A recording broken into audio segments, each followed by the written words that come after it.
Secondary school के द्वारा आयोजित अंग्रेजी विषय की ऑनलाइन कक्षाओं में आप सभी विद्यार्थियों का हार्दिक स्वागत अभिनंदन है। प्यारे विद्यार्थियों, हम टेंस का अध्ययन कर रहे हैं। उसके अंतर्गत हमने दो टेंस का अध्ययन कर लिया है, प्रेजेंट और पास्ट का। आज का जो हमारा टॉपिक है वो है फ्यूचर टेंस। हम आगे फ्यूचर टेंस के बारे में अध्ययन करेंगे।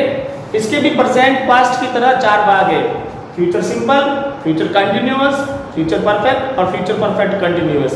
इसके बाद में आगे मैं आपको एक एक करके एक स्टेप बताऊंगा। सर्वप्रथम हम अध्ययन करेंगे फ्यूचर सिंपल का।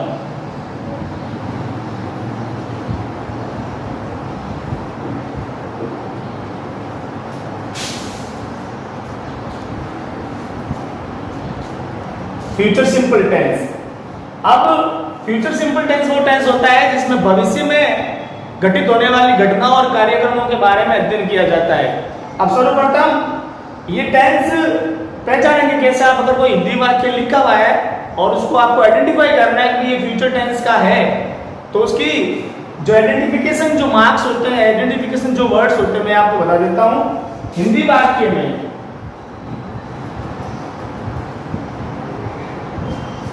हिंदी वाक्य के पीछे गा,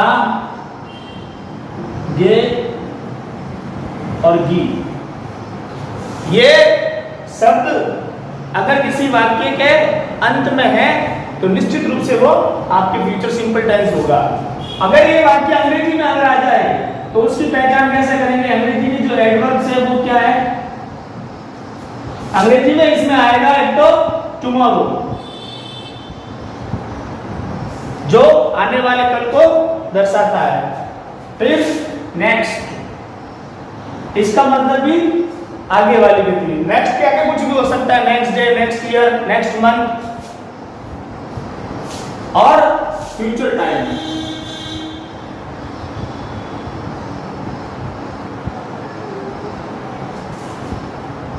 ये इसका आइडेंटिफिकेशन है। इसके टेंस को पहचानने के जो एडवर्ब से जो क्रिया विशेषण है वो ये है। अब एक आपको उदाहरण देते हैं हिंदी वाक्य इसका होता कैसा है। जैसे आप कल किताब पढ़ेंगे।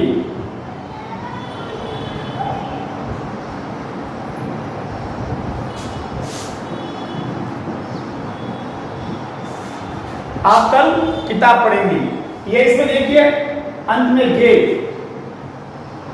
तो इससे ये सिद्ध होता है कि ये जो टेंस का वाक्य है, ये जो ये वाक्य है वो फ्यूचर सिंपल टेंस का है। अब इस सेंटेंस को अंग्रेजी में बदलना है, अंग्रेजी में ट्रांसलेट करना। और टेंस सीखना का मुख्य उद्देश्य यही होता है कि हिंदी वाक्य को अंग्रेजी में ट्रांसलेट करना और अंग्रेजी वाक्य को हिंदी वाक्य में ट्रांसलेट करना। अब हम इस वाक्य को अंग्रेजी में कैसे ट्रांसलेट करते हैं उसके स्ट्रक्चर के बारे में अध्ययन करेंगे। तो पहले अगर कोई वाक्य अगर एफर्मेटिव है, सकारात्मक वाक्य, उस वाक्य को फ्यूचर सिंपल टेंस के उस वाक्य को हम अंग्रेजी में कैसे ट्रांसलेट करेंगे? तो उसके देखिए स्टेप्स ये है। सर्वप्रथम सब्जेक्ट, फिर विल या शैल, फिर मैन वर्ब की फर्स्ट फॉर्म, देन ऑब्जेक्ट। ये इसका सेंटेंस स्ट्रक्चर है फ्यूचर सिंपल टेंस के हिंदी वाक्य को अंग्रेजी में ट्रांसलेट करने का। ये सेंटेंस स्ट्रक्चर है। आप कल किताब पढ़ेंगे, इस वाक्य को अब हम अंग्रेजी में ट्रांसलेट करेंगे इस सेंटेंस स्ट्रक्चर के माध्यम से। तो सर्वप्रथम सब्जेक्ट, सब्जेक्ट मतलब कर्ता, इसमें काम करने वाला होगा आप, यू। उसके बाद में विल और शैल। अब यहाँ पे आपके सामने समस्या ये है कि दो क्रियाएं हैं और किसी एक क्रिया का प्रयोग होता है, दोनों का एक साथ प्रयोग नहीं होता है। अब सब्जेक्ट के हिसाब से किसके साथ विल है और किसके साथ शैल आएगा। आप इस टेबल को देखिए, यहाँ पे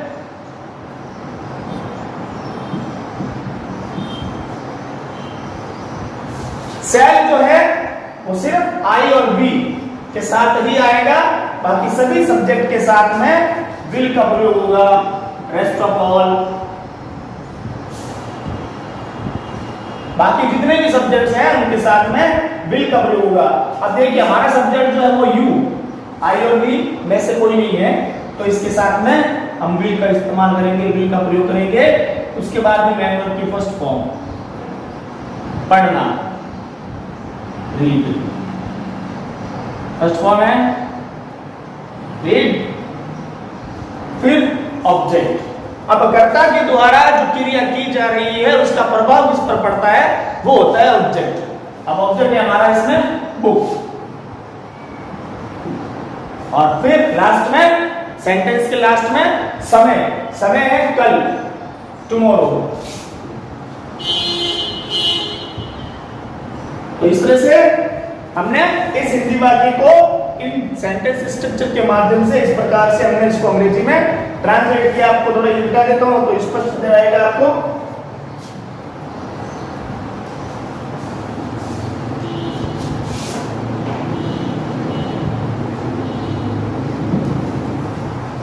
ये आपके you will read a book tomorrow, आप कल किताब पढ़ेंगे।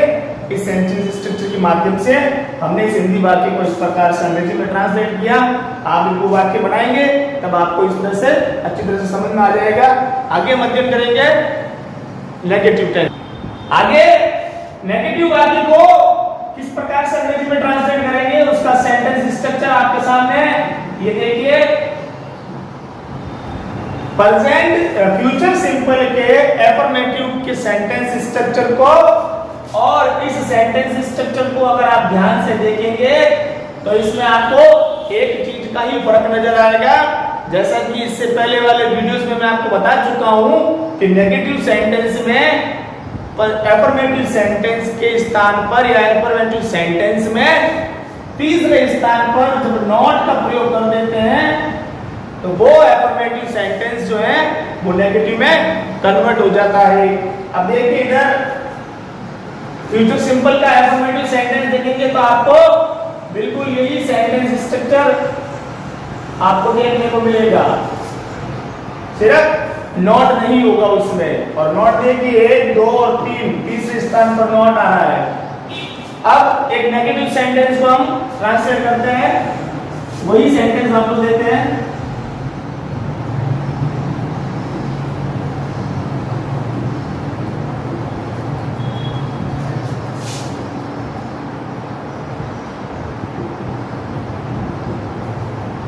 आप कल किताब नहीं पढ़ेंगे, इस सेंटेंस स्ट्रक्चर से इसको हम ट्रांसलेट करते हैं। You will not read a book tomorrow. इस प्रकार से इस नेगेटिव वाक्य को भी इस सेंटेंस स्ट्रक्चर के माध्यम से हमने अंग्रेजी में ट्रांसलेट किया। आगे हम करेंगे इंट्रोगेटिव वाक्य को।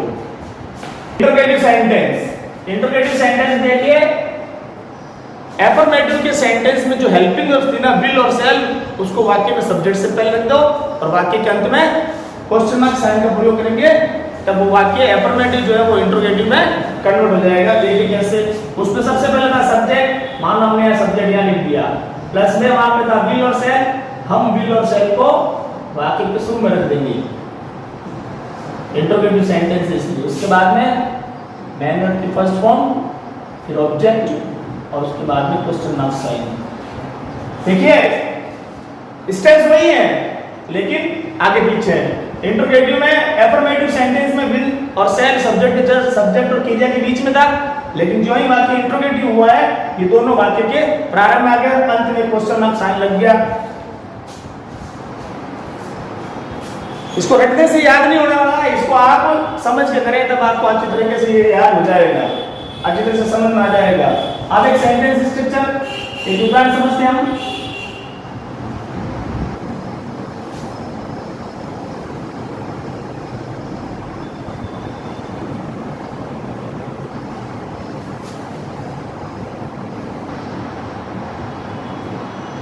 क्या मैं कल जयपुर जाऊंगा?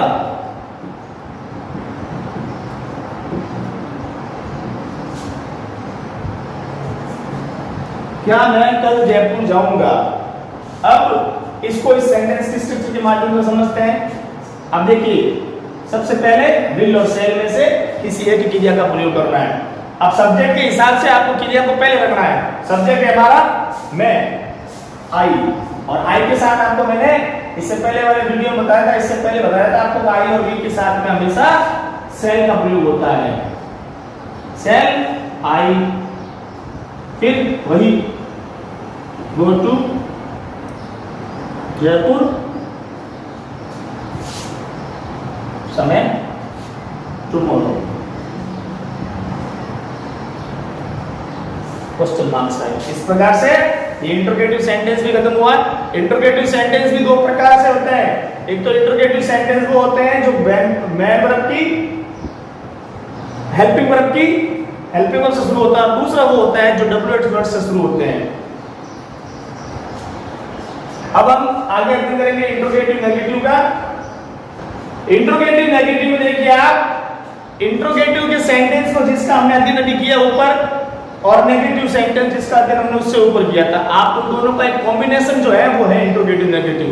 सर्वप्रथम क्या लिखा है इंट्रोगेटिव, तो पहले आप इंट्रोगेटिव के हिसाब से चलिए और वही तीसरे स्थान पर नॉट का प्रयोग करें, तो क्वेश्चन मार्क साइन लगाएंगे, ये इंट्रोगेटिव नेगेटिव का सेंटेंस भी बन जाएगा। जैसे इंट्रोगेटिव के हिसाब से हम पहले लिखेंगे इसमें विल और शैल, फिर सब्जेक्ट, फिर नेगेटिव आ गया तो नेगेटिव में नॉट तीसरे स्थान पर, फिर वही मैं वर्ब की first form object, question mark sign. देखिए इंट्रोगेटिव में इससे ऊपर वाला जो सेंटेंस था इंट्रोगेटिव, उसमें देखिए विल और शैल वाक्य के शुरू में थे और यही भी वाक्य के शुरू में ही है, फिर सब्जेक्ट और फिर तीसरे स्थान पर नॉट जो नेगेटिव सेंटेंस होता है। नेगेटिव और इंट्रोगेटिव का जो प्लस कॉम्बिनेशन जो है वही इंट्रोगेटिव नेगेटिव सेंटेंस है। इसका हम एक उदाहरण समझते हैं।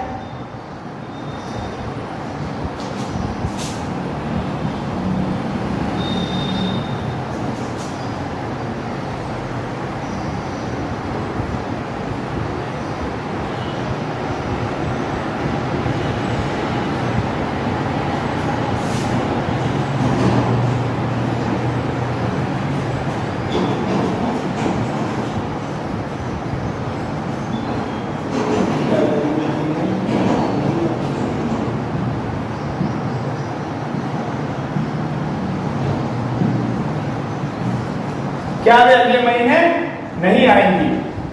अब सब्जेक्ट के हिसाब से वे, तो इसमें क्रिया हेल्पिंग वर्ब जो है वो विल दे सब्जेक्ट, फिर नेगेटिव नॉट, फिर मैं वर्ब की first form come, will they not come, फिर आगे समय अगले महीने नेक्स्ट मंथ।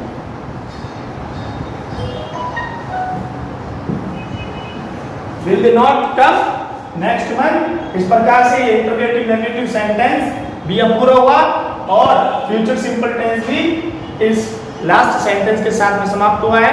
Thank you.